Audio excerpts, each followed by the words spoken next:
Միացյալ Թագավորությունը աջակցում է ԵԱՀԿ Մինսկի խմբի համանախագահության ձևաչափին։ Հայաստանի Հանրապետության արտաքին գործերի նախարար Արարատ Միրզոյանը ընդունել է Հայաստանի Հանրապետությունում Միացյալ Թագավորության դեսպանին։ Ադրբեջանական զինված հարձակումներն ուղեկցվել են անմարդկային ու դաժան վերաբերմունքով։ Հայաստանի Հանրապետության մարդու իրավունքների պաշտպանը ընդունել է Եվրոպայի խորհրդի նախարարների կոմիտեի զեկուցողների խմբին։ 3+3 ձևաչափ ակտիվ այցելություններ տարածաշրջան Հարավային Կովկասը ՆԱՏՕ-ի, Միացյալ Նահանգների, Եվրոպական միության եւ Ռուսաստանի ուշադրության կենտրոնում։ Տարածաշրջանային զարգացումներն ու Միացյալ Նահանգների որդեգրած դիրքորոշումը թեմայի շուրջ Սակոարյանի զրույց ամերիկահայ գրող հրապարակախոս Երվանդ Ազատյանի հետ։ Եվրահանձնաժողովը զեկույց է հրապարակել, որտեղ նշված է, որ Թուրքիան ավելի է հեռանում ժողովրդավարությունից, Եվրահանձնաժողովի հերթական զեկույցն ու պաշտոնական Անկարայի արձագանքը։ Համավարակային դեֆոլտ Հայաստանում իրավիճակը հանրապետությունում շարունակում է լարված մնալ, ահազանգում են համաճարակաբանները։ Կբարձրանան արդյոք գազի եւ ջրի սակագնները, հանրային ծառայությունները կարգավորող հանձնաժողովի նախագահի պարզաբանումները։ Ողբերգական ճանապարհատրանսպորտային պատահար Գյումրի-Երևան ճանապարհին հարուցվել է քրեական գործ։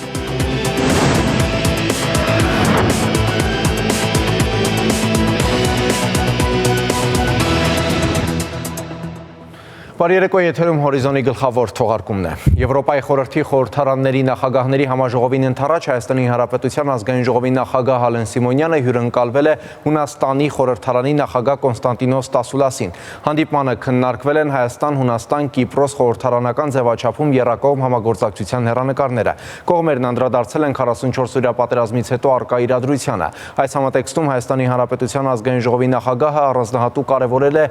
Հունաստանի հավասարակշռված դիրքորոշումը Լեռնային Ղարաբաղի հակամարտությունը ԵԱՀԿ Մինսկի խմբի համանախագահության մանդատի ներքո կարգավորելու հարցում։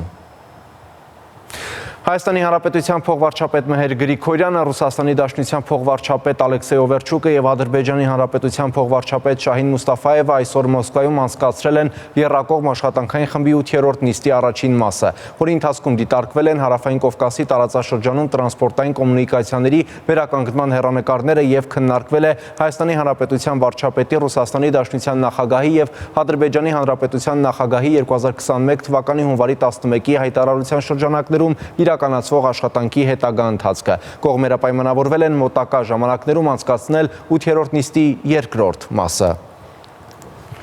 Հայաստանի Հանրապետության արտաքին գործերի նախարար Արարատ Միրզոյանը ընդունել է Հայաստանի Հանրապետությունում Միացյալ Թագավորության դեսպան Ջոն Պատրիկ Գալագերին։ Անդրադառնալով տարածաշրջանային անվտանգությանը եւ կայունությանը վերաբերող հարցերի, նախարար Միրզոյանը ընդգծել է ԵԱՀԿ Մինսկի խմբի համանախագահության մանդատի ներքո Լեռնային Ղարաբաղի հակամարտության տևական ու համապարփակ կարգավորման կարևորությունը։ Դեսպան Գալագերը նշել է, որ Միացյալ Թագավորությունը աջակցում է ԵԱՀԿ Մինսկի խմբի համանախագահության ձևաչափին։ Արարատ Միրզոյանը նաեւ կարևորել է Արցախում միջազգային կազմակերպությունների կողմից հումանիտար առաքելության իրականացման համար անխոչնդոտ մուտքի անհրաժեշտությունը։ Արտաքին գործերի նախարար Արարատ Միրզոյանը ընդունել է նաև Հայաստանում Բրազիլիայի դեսպան Աժեմար դե Մենդոսա Սանկտոսին։ Հանդիպման ընթացքում անդրադառնալով ադրբեջանա-թուրքական ագրեսիայի հետևանքով ստեղծված հումանիտար իրավիճակին, Արարատ Միրզոյանը շեշտել է հայ ռազմագերիների եւ քաղաքացիական պատանդների անվերապահ հայրենադարձման անհրաժեշտությունը։ Հայաստանի Հանրապետության ազգային ժողովի նախագահի տեղակալ Հակոբ Արշակյանի գլխավորած պատվիրակությունը 3 Սանկտ Պետերբուրգի Տավրիկյան պալատում մասնակցել է հավաքական անվտանգության պայմանագրի կազմակերպության խորհրդարանական վեհաժողովի քաղաքական եւ միջազգային համագործակցության հարցերի մշտական հանձնաժողովի նիստին։ Քննարկվել են տարածաշրջանում տիրող իրավիճակը եւ հավաքական անվտանգության սպառնալիքներին ու դրանց դիմակայելու միջոցառումներին վերաբերող հարցեր։ Ազգային ժողովի փոխնախագահ Հակոբ Արշակյանի հրավերով հանձնաժողովի հերթական նիստը որոշվել է անցկացնել 2022 թվականի գարնանը Հայաստանում։ Հայաստանի Հանրապետության մարդու իրավունքների պաշտպան Արման Թաթոյանը ընդունել է Եվրոպայի խորհրդի նախարարների կոմիտեի ժողովրդավարության հարցերով բարձրաստիճան զեկուցողների խմբին։ Մարդու իրավունքների պաշտպանը ներկայացրել է Արցախում տեղի ունեցած պատերազմի ընթացքում ադրբեջանական զինված ուժերի պատերազմական հանցագործությունները։ Նա նշել է, որ ադրբեջանական զինված հարձակումները ուղեկցվել են անմարդկային ու դաժան վերաբերմունքով, գլխատումներով ու խոշտանգումներով ինչպես ռազմագերիների, այնպես էլ քաղաքացիական գերիների նկատմամբ։ Պաշտպանը տեղեկություններ է փոխանցել նաև ադրբեջանական իշխանությունների կողմից Հայաստանի Հանրապետության սահմանային բնակիչների իրավունքների խախտման փաստերի վերաբերյալ։ Ներկայացվել է նաև Ադրբեջանում պահվող հայ գերիների վերադարձի հրատապության խնդիրը։ Նշվել է, որ նրանց ահաբեկիչներ կամ դիվերսանտներ ներկայացնելը կոպտորեն խախտում է միջազգային պահանջները։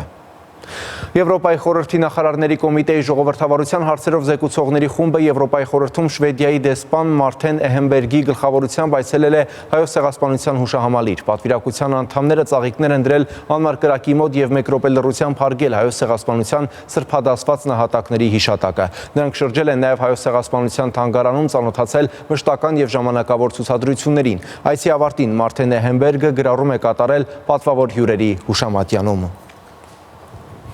Տարածաշրջանը ակտիվ այցելությունների եւ քննարկումների փուլում է։ Տարածաշրջանում են ՆԱՏՕ-ի գլխավոր քարտուղարի եւ Եվրոպական միության հարավային Կովկասի հարցերով հատուկ ներկայացուցիչները։ Երեկ Վրաստանից մեկնեց Միացյալ Նահանգների պաշտպանության նախարարը։ ՆԱՏՕ-ի ու Միացյալ Նահանգների պաշտոնյաները առաջին անգամ են տարածաշրջանում իրենց պաշտոնները զբաղեցնելուց հետո։ Խավիեր Կոլոմինան մեկ ամիս է, որ զբաղեցնում է ՆԱՏՕ-ի գլխավոր քարտուղարի հարավային Կովկասի եւ Կենտրոնական Ասիայի հարցերով հատուկ ներկայացուցչի պաշտոնը։ Նա փոխարինեց Ջեյմս Ապատուրային։ Եվ ըստ էության տարածաշրջանային այցը նրա համար ինչ-որ իմաստով ճանաչողական է, բայց կոնկրետ նպատակով, որի մասին այցից առաջ գրել էր Թվիթերյան իր էջում։ Ես կայցել եմ Ադրբեջան, Վրաստան եւ Հայաստան իմ նոր լիազորությունների շրջանակում որպես ՆԱՏՕ-ի ներկայացուցիչ, նախանշելու Կովկասում ՆԱՏՕ-ի ներգրավվածության հետագա ամրապնդման ուղիները։ Հոկտեմբերի 19-ին նա եղել է Ադրբեջանում։ ՆԱՏՕ-ի պաշտոնյան մի քանի հանդիպումներ է ունեցել արտաքին գործերի եւ պաշտպանության նախարարների մակարդակով, որոնց ընթացքում նաեւ անդրադարձ է եղել Ղարաբաղյան հակամարտությանը։ Տարածված հաղորդագրությունների համաձայն ՆԱՏՕ-ի պաշտոնյան Բաքվում ասել է, որ դաշինքն աջակցում է Հայաստանի եւ Ադրբեջանի միջև հարաբերությունների կարգավորմանը։ Մինչ Հայաստան այցը Խավիեր Կոլոմինան Վրաստանում է հանդիպումներ ունեցել նախագահի փոխվարչապետի, արտաքին գործերի նախարարի ու անգամ ընդդիմադիր գործիչների հետ։ Կովկասյան իր երկրորդ կանգառի ընթացքում, բացի Վրաստանի հետ երկկողմ հարաբերություններից, տարածաշրջանային անվտանգությանն է անդրադարձել։ Մենք խոսեցինք տարածաշրջանային անվտանգության մասին եւ փորձեցինք նախանշել ՆԱՏՕ-Վրաստան գործընկերության ամրապնդման ուղիները։ Եթե ՆԱՏՕ-ի ներկայացուցիչը գրեթե ավարտում է տարածաշրջանային այցը, հարավային Կովկասի հարցերով Եվրամիության ներկայացուցիչ Տոյվո Կլարը հերթական այցով նոր է ժամանել։ Առաջինն Ադրբեջանում է եղել։ Մինչ այցը նա Թվիթերում հետևյալ գրառումներ արել։ Դարձյալ մեկնում եմ հանդիպումների Բաքվում, Թբիլիսիում եւ Երևանում։ Եվրոպական միությունը աշխատում է իր գործընկերների հետ, որպեսզի հարավային Կովկասը լինի բարգավաճ եւ խաղաղ։ Տոյվո Կլարը այս տարվա սկզբից արդեն մի քանի անգամ է եկել տարածաշրջան։ Փոխարենը տարածաշրջանում առաջին անգամ էր Միացյալ Նահանգների պաշտպանության նախարար Լյոյդ Օստինը։ Նա այս պաշտոնն ստանձնել է մի քանի ամիս առաջ, մաս կազմելով Միացյալ Նահանգների նախագահ Ջո Բայդենի վարչակազմի։ Ուստի իր դեպքում էլ այցը ճանաչողական է։ Բայց հարավային Կովկասում Օստինը միայն Վրաստանում է եղել։ Լրատվամիջոցների ուշադրությունը գրավել էր հատկապես այսպես կոչված 3 գումարած 3 ձևաչափ ստեղծելու մասին Ռուսաստանի հայտարարության վերաբերյալ ամերիկացի պաշտոնյայի խոսքը, դրան անդրադառնալով Վրաստանի դիտանկյունից։ Ինչ վերաբերում է 3 գումարած 3 ձևաչափին, ապա ես պարզապես կասեի, որ նախ Ռուսաստանը պետք է հարգի 2008-ի հրադադարի համաձայնագիրը, մինչև նոր պլատֆորմի մասին խոսելը, մինչև հարավային Կովկասի երկրների համագործակցության մասին խոսելը, նրանք պետք է տարածաշրջանային համագործակցությունը ամրապնդեն։ 3 գումարած 3 կոչվող ձևաչափի մասին Ռուսաստանը արտահայտվել էր արտաքին գործերի նախարար Սերգեյ Լավրովի շուրթերով, Իրանի արտաքին գործերի նախարար Հոսեյն Աբդոլլահյանի հետ համատեղ մամուլի ասուլիսի ժամանակ։ Այն ենթադրում է մի հարթակ, որում լինեն հարավային Կովկասի 3 պետությունները՝ Հայաստանը, Վրաստանը, Ադրբեջանը եւ նրանց հարևանները՝ Իրանը, Ռուսաստանն ու Թուրքիան։ Վրաստանը դրան դեմ է արտահայտվել, նշելով Ռուսաստանի պարագան, իսկ Հայաստանը վարչապետի մակարդակով նշել է, որ դիրքորոշում արտահայտելուց առաջին հերթին պետք է հասկանալ, թե ինչ կոնկրետ ձևաչափի մասին է խոսքը եւ ինչ նպատակ է այն հետապնդում, ինչ սկզբունքներով է գործելու։ Քրիստինա Լագուլյան, Հորիզոն։ Տարածաշրջանային զարգացումների եւ մասնավորապես Միացյալ Նահանգների կողմից իրականացվող քաղաքականության շուրջ Սաքո Արյանը զրուցել է ամերիկահայ գրող հրապարակախոս Երվանդ Ազատյանի հետ։ Ներկայացնենք հատված զրույցից, իսկ ամբողջականը հասանելի է Շանթ-Նյուզ.am կայքում։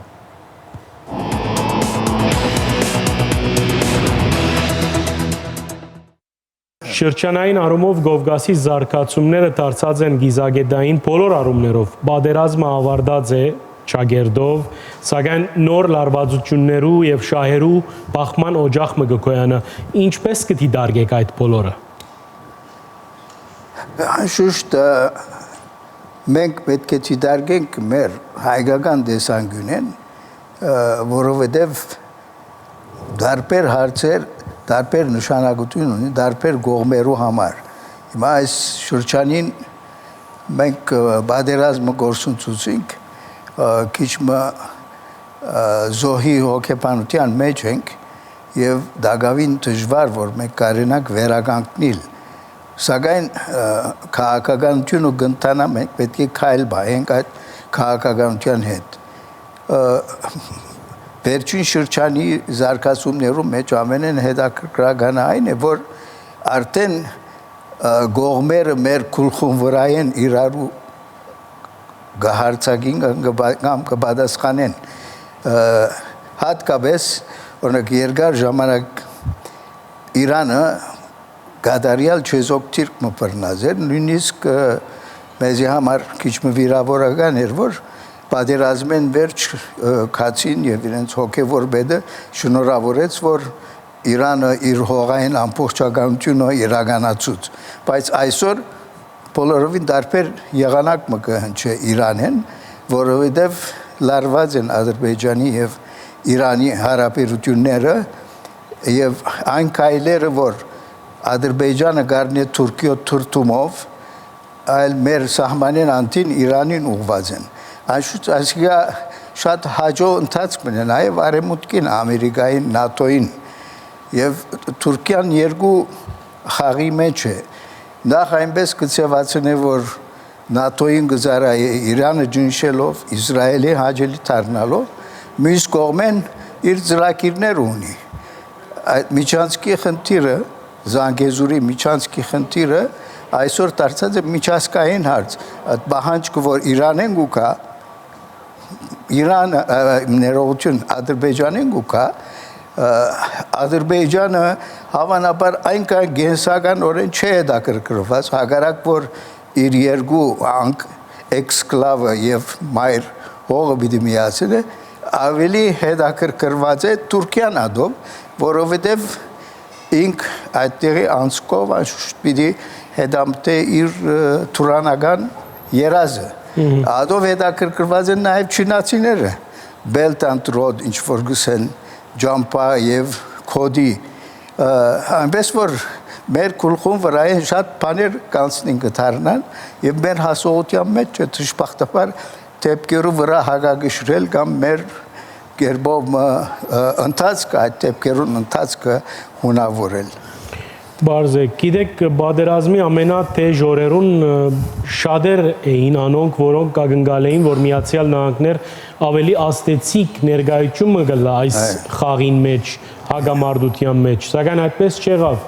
Դուք լալով Ամերիկայի Միացյալ Նահանգներու քաղաքացի եւ քիչ թե շատ զանոթ եք ամերիկյան քաղաքականության։ Հարավային Կովկասի մեջ Ամերիկայի հետաքրքրությունները ինչ են եւ ապակային արդյոք ամերիկյան քայլեր գարնե, ասենք իր ներկայությունը ամրագրելու համար, թե չկա այդպիսի բան։ Նախ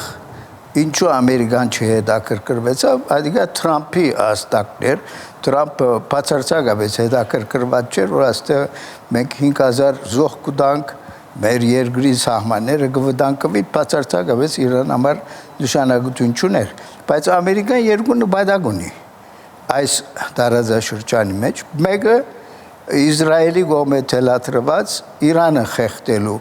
ծրագիրն է իսկ մյուսը Ռուսաստանը շրջապատել եթե նկատի ունենակ Ամերիկա Ուկրաինայում մեջ խնդիր հանելով Բելարուսը որքան որ ասենք որ Ամերիկան մատ չունի բոլորս գիտենք որ Ռուսաստանի սահմաններու վրա ինչ փոթորգումներ որ ըլլան այդ հագամարտության արտահայտությունն են ուրեմն Ուկրաինան, Բելարուսը, Կովկասը, հետո նաև հիմա Աֆղանիստանը ամբողջ Միջին Ասիան հիմա շարժումի մեջ է, փոթորգումի մեջ է եւ ադիգա ամերիկյան քաղաքականության հետ հաշտ քաղաքականությունն է աշուշտ ամերիկայի մյուս հետաքրքրությունը անե որ ինք ի նշան զորակցություն Իսրայելի պետք է ջնշե Իրանը ուրեմն այս երկու նպատակներն են որ ամերիկայի համար նշանակություն ունին այդ փոլորին մեջ մեր հայության թերը ինչ է ուր կմնա շատ կարևոր չէ երկրորդական է անշուշտ մեր ամերիկյան լոբինգի գազམ་ագերբությունները հայտադը եւ Armenian Assembly-ն իրենց քաղաքական կորձունեությունը կդանին եւ այդ քաղաքական կորձունեությունը հիմնականորեն Ամերիկայի քաղաքական ուղղության վրա այնքան աստեցություն չի գնար ունենալ, որքան նպաստ Ղարաբաղին $2 միլիոն նպաստ հատկացնելու Հայաստանին դնդեսական օժանդակություն ընձայելու այդ իմաստներով դարողությունը մեծ է, բայց Ամերիկայի քաղաքական ուղղությունը շեղելու չափ մեր ամերիկահայ ուրեմն զանգվածը այդչափ քաղաքական ներուժ չունի Ամերիկայի մեջ։ Ուղղակի աստելու։ Գիտեք, ամերիկյան գարկմը ցայներ կան, որ քիչմը անսպասելի նույնիսկ հայտարարություններ գնեն։ Օրինակ, մբիդի դամ հայտնի վերլուծապան Մայքլ Ռոբեն օրերս National Interest թերթի մեջ կգրեր, թե ժամանակը հասած է Ադրբեջանը բաժելու։ Իրոք կա այդպիսի բան եւ առհասարակ Բաքու-Վաշինգտոն հարաբերությունները այսօր ինչ ֆորմատով են, ինչ հանգրվանի մեջ են։ Բաքու-Վաշինգտոն հարաբերությունները չեմ կարծեր առանցին նշանակություն ունին, ավելի շրջանային տարողություն ունին։ Բաքուի գաբը, ուրեմն այս միջազգային գամ մեծ ուժերու հետ Թուրքիան է։ Մենք ադիգա պետք է դիտենք թուրք-ամերիկյան հարաբերություններու շրջակիցեն ներս, այլապես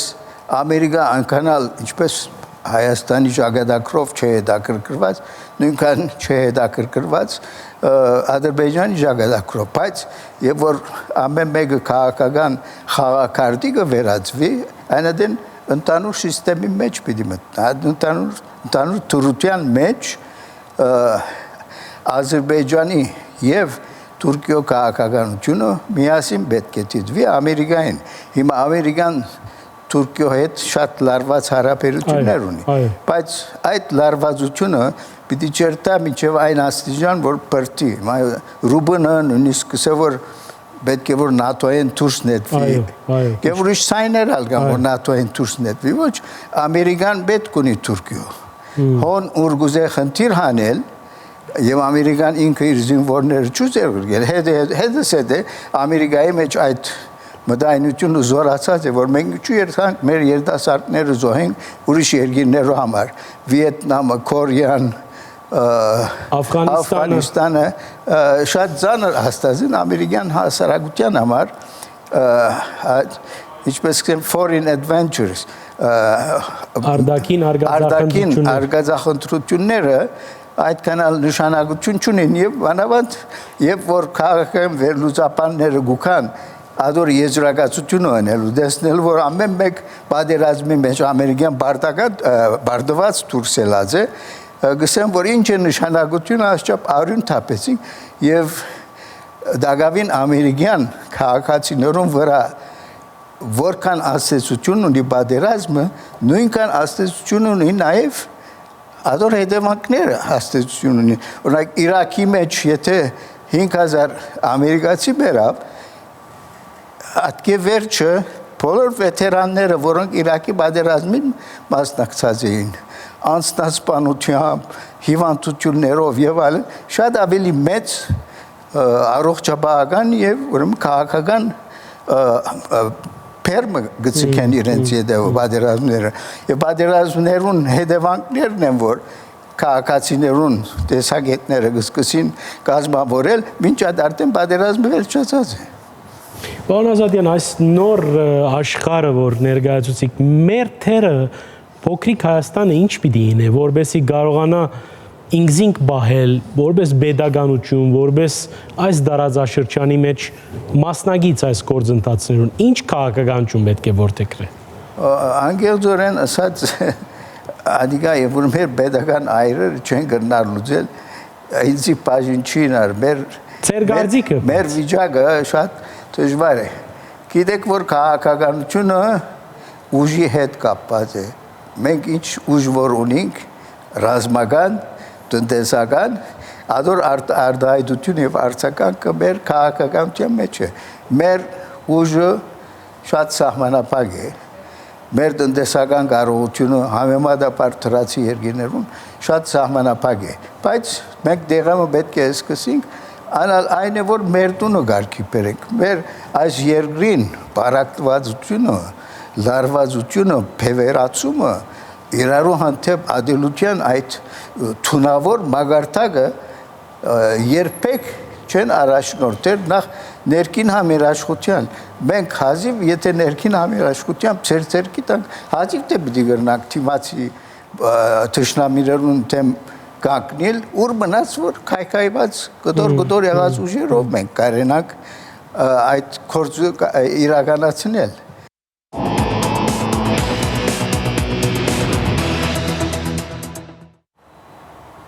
Պետական եկամուտների կոմիտեի նախագահ Ռուստամ Բադասյանը հյուրընկալել է Հայաստանի Հանրապետությունում Ամերիկայի Միացյալ Նահանգների արտակարգ եւ լիազոր դեսպան Լին Թրեյսիին քննարկվել են հարկային եւ մաքսային վարչարարության ոլորտերում համագործակցության հարցեր։ Ռուստամ Բադասյանը դեսպանին ներկայացրել է ՊԵԿ-ի առաջիկա տարիների բարեփոխումների օրակարգը, կարևորելով սահմանային մաքսային անցակետերի արդիականացումը, մաքսային ձևակերպումների ընթացակարգերն ամբողջությամբ էլեկտրոնային դարձնելու հանձնառությունը, ինչպես նաեւ մաքսային ծառայողների վերապատրաստման եւ նրանց ընտրության նոր չափանիշների մշակման տեսլականը։ Միացյալ Նահանգների դեսպան Լին Թրեյսին իր պատրաստակամությունն է հայտնել ցուցաբերելու գործուն աջակցություն փոխադարձ հետաքրքրություն ներկայացնող բարեփոխումների իրականացման համար։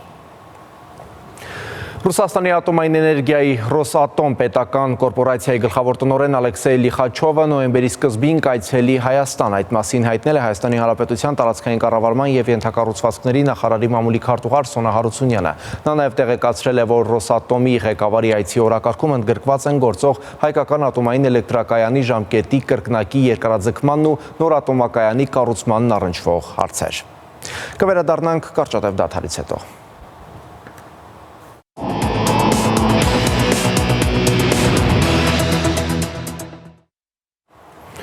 Շարունակում ենք թողարկումը։ Ադրբեջանում ձերբակալել են 5 մահմեդական հոգևոր առաջնորդների, որոնք Ադրբեջանի հոգևոր գործիչներ հասարակական միավորման անդամներ են եւ միաժամանակ համագործակցել են Made ինտերնետային պարբերականի հետ։ Պետական անվտանգության ծառայությունը նրանց բերման է ենթարկել եւ խոզարկություններ իրականացրել նրանց տներում, առգրավել համակարգիչներ ու հեռախոսներ։ Հաղորդվում է, որ բոլոր 5 ձերբակալվածները իրանամետ շրջանակներից են եւ շիա մահմեդականներ են։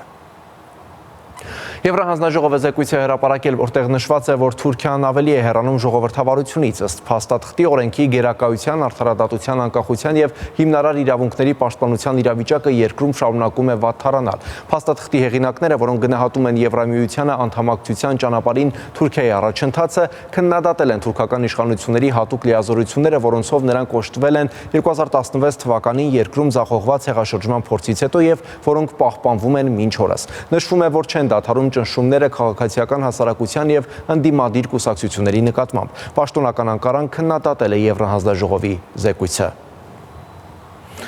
Երեկ Հայաստանում կատարվել է 15065 թեստավորում, որից հաստատվել է կորոնավիրուսային հիվանդության 2066 նոր դեպք, ինչը կազմել է թեստավորվածների 13.7%-ը։ Ունենք 704 առողջացած, գրանցվել է 31 վարակակրի մահվան դեպք, որից 3-ը այլ հիվանդության պատճառով։ Կորոնավիրուսային հիվանդությամբ այս պահին փաստացի բուժում է ստանում 22670 մարդ։ Համաճարակային իրավիճակը հանրապետությունում շարունակում է լարված մնալ։ Այս պայմաններում ինչու է դանդաղում պատվաստման գործընթացը, ինչու են բնակիչները խուսափում պատվաստվելուց եւ ինչ հետևանքների դա կարող է հանգեցնել։ Թեմայի շուրջ պարզաբանումներ են ներկայացրել համաճարակաբանները։ Դեֆոլտ, ահա թե ինչպես են բնութագրում համաճարակաբանները այժմյան իրավիճակը Հայաստանում։ Ոչ թե տնտեսական, այլ առողջապահական, համավարակային։ Ամենօրյա հրապարակվող թվերը նոր հայտնաբերվող հիվանդների մասին փաստում են։ Առողջապահական համակարգը լրջագույն մարտահրավերի առջև է։ Թեստավորվածների 10-ից 16%-ի մոտ հայտնաբերվում է կորոնավարակ։ Դելտա շտամը շատ կայուն է, գոյություն ունեցող թերապևտիկ միջամտությունների հանդեպ եւ շատ ագրեսիվ։ Մահերի թիվը աճում է եւ անգամ եթե այս մակարդակում էլ մնա, մտահոգիչ է, համոզված է համաճարակաբանը։ Մենք անգամ թվով, աբսոլյուտ թվով մահերի թիվը ավելի շատ գրանցվեց, քան պատերազմի ժամանակ, արդեն ինքնին եթե սպասող մարդ կա հոսպիտալացման, դա նշանակում է, որ ունենք դեֆոլտային վիճակ։ Եթե մինչև մայիս համաճարակաբանները հղիությունը չէին համարում ռիսկային քովիդով վարակվելու դեպքում, հիմա 180 աստիճանով իրավիճակը փոխվել է։ Դելտա շտամը թիրախավորել է երիտասարդներին եւ հղիներին։ Հղիության ժամանակ կովիդով վարակվելը ռիսկային է վաղաժամ ծննդաբերության եւ վիժման առումով ցավոք սրտի եւ այո, ինչպես նշեցիք, նաեւ ներարգանդային թոքաբորբ, այսինքն երեխայի մոտ վարակի զարգացում, որը մինչ այդքան հաճախ չէր լինում նախորդ շտամների դեպքում։ Covid տարածքներից շատերը կվկայեն այն ծանր հետևանքների մասին, որոնք դեռ երկար ուղեկցում են, թվում է առողջացած մարդուն։ Համի հոտի բացակայությունը կարող է ամիսներ տևել, կարող է նաև խախտվել ճիշտ համընկալունակությունը, մազաթափությունն էլ որպես բոնուս, բայց դրանք միայն ծաղիկներն են։ Պարզ ասած ամենաթեթև հետևանքները՝ լոնգ կամ երկարատև Covid։ Բժիշկները այսպիսի դասակարգում էլ ունեն։ Պահպանվում են հին ախտանիշները եւ ի հայտ են գալիս որոշ դեպքերում նորերը։ Այն հեվոցը, որը բավականին երկար պահպանվում է պացիենտների մոտ, մկանացավերը, հոդացավերը, կոորդինացիայի խանգարումը, հիշողության անկումը, նյարդաբանական տարբեր խանգարումներ, որոնք բավականին երկար են պահպանվում եւ ցավոք սրտի մենք այս վարակի դեռևս ավելի հեռակա ազդեցության մասին այս պահին չենք կարող խոսել, բայց այն որ վարակը ազդում է բոլոր օրգան համակարգերի վրա, արդեն բազմաթիվ են հետազոտությունները, միզասեռական համակարգի կողմից բավականին խնդիրներ կան, երիկամի ֆիլտրացիոն ֆունկցիայի նվազեցման մասին են հետազոտությունները վկայում։ Եվ այս ամենով հանդերձ ունենք պատվաստումների շատ ցածր մակարդակ։ Ունենք հասարակական վայրեր, որտեղ մեծ մասամբ մոռացել են դիմակի մասին։ Ունենք հասարակական տրանսպորտ, որը ողբալի վիճակում է եւ որտեղ մարդիկ պարզապես շնչում են միմյանց վրա։ Ինչու են խուսափում պատվաստվելուց, ինչից են վախենում մեր բնակիչները։ Ինչքան է մենք բոլորս, չգիտեմ, հեղինակություն կամ մարդիկ տարբեր կազմակերպություններ նշեն, որ սա կարևոր է, եթե նա եկավ ու հերոստացույցը միացեց ու ինչ-որ մի ալիքով տեսա, որ այս վակցինայից ինչ-որ մի հատ խնդիր է եղել այս երկրում, նա միանգամից կարճելու է այդ բանից։ Այսինքն նախ եւ առաջ ունենք հստակ հոգեբանական նախատրամադրվածություն կանխարգելիչ միջոցառումները չիրականացնելու տեսանկյունից։ Ամենատարածված մտահոգություններից մեկն էլ երբ հերթը հասնում է պատվաստվելուն, որ դեղամիջոց է ընտրել։ Սկսում են հարց ու փորձ անել, ճշտել, ով ինչպես է դիմացել պատվաստմանը, ինչ հնարավոր հետևանքներ կարող են լինել, ինչ են ասում բժիշկները, որն է դեղամիջոցի ընտրության չափանիշը իրականում։ Բոլոր պատվաստանյութերը արդյունավետ են եւ հետպատվաստումային շրջանի ընթացքը դա օրգանիզմի պատասխան ռեակցիան է եւ որևէ կերպ ապավինել մյուս հարևանի փորձին, որ նա պատվաստվել է ճինականով, ես եւս ուզում եմ սա ոչ։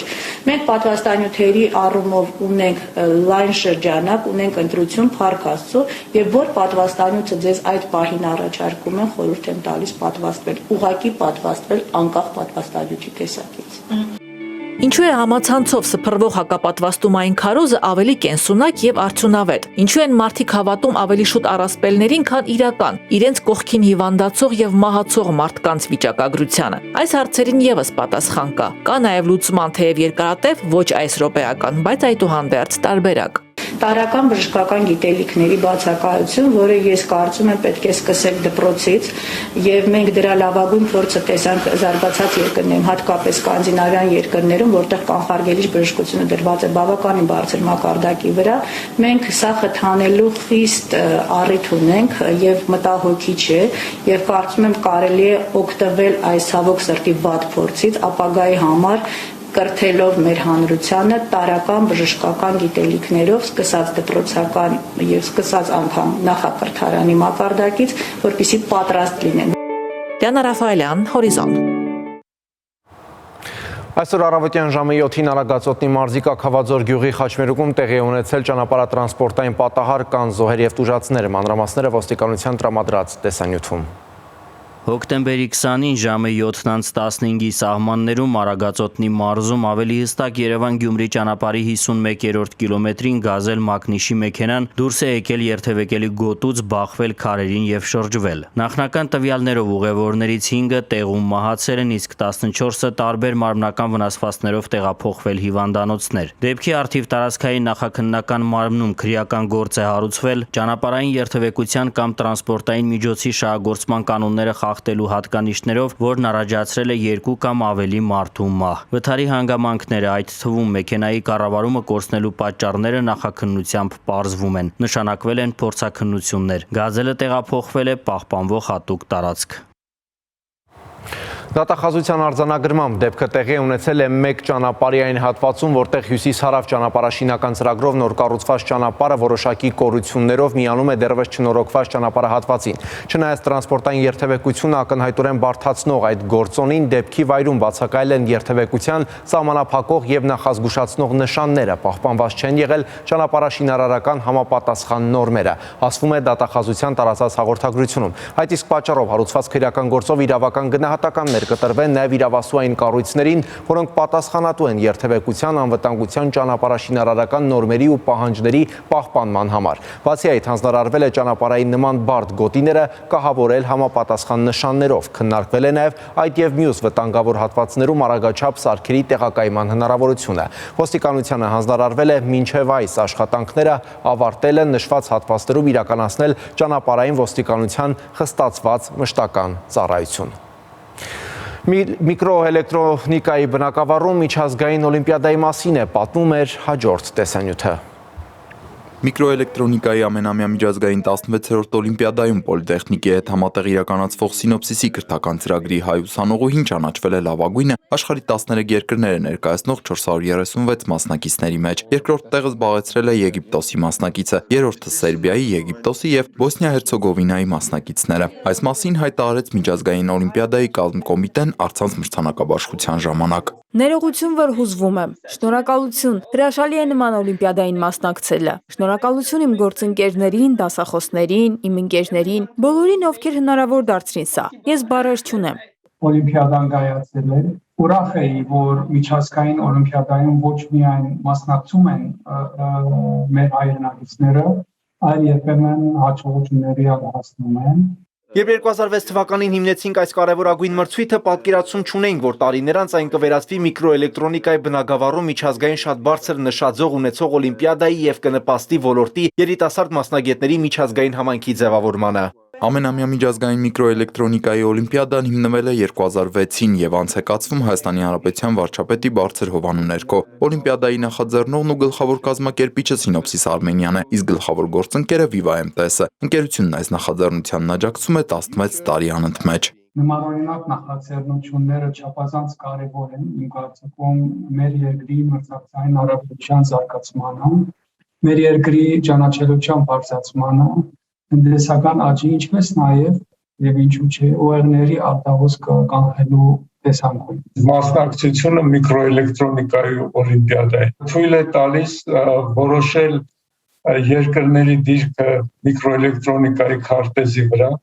եւ անել համապատասխան փոփոխություններ։ Օլիմպիադան ընդգրկում է թվային ինտեգրալ սխեմաների նախագծում եւ թեստավորում, անալոգային եւ խառազդանշանային ինտեգրալ սխեմաների նախագծում եւ թեստավորում, կիսահաղորդչային սարքեր եւ տեխնոլոգիա, ինտեգրալ սխեմաների ավտոմատացված նախագծման մաթեմատիկական եւ ալգորիթմական ապահովում թեմաները։ Շանթերստանկերություն Հորիզոն։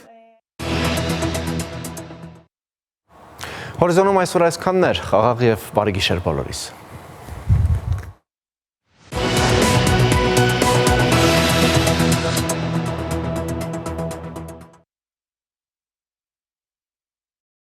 Շանթ Գյումրի հեռուստաընկերության եթերին կարող եք հետևել ցանցային օպերատորների հետևյալ կապուղիներով. Ռոստելեկոմ 905-րդ ալիքով, Դելտա Տելեկոմ 48-րդ ալիքով, Տելեմաքս 2-րդ կամ 3-րդ ալիքներով, Օպտիկոմ 905-րդ ալիքով, Արփինետ 18-րդ ալիքով, Շիրակ Տելեկոմ 2-րդ ալիքով։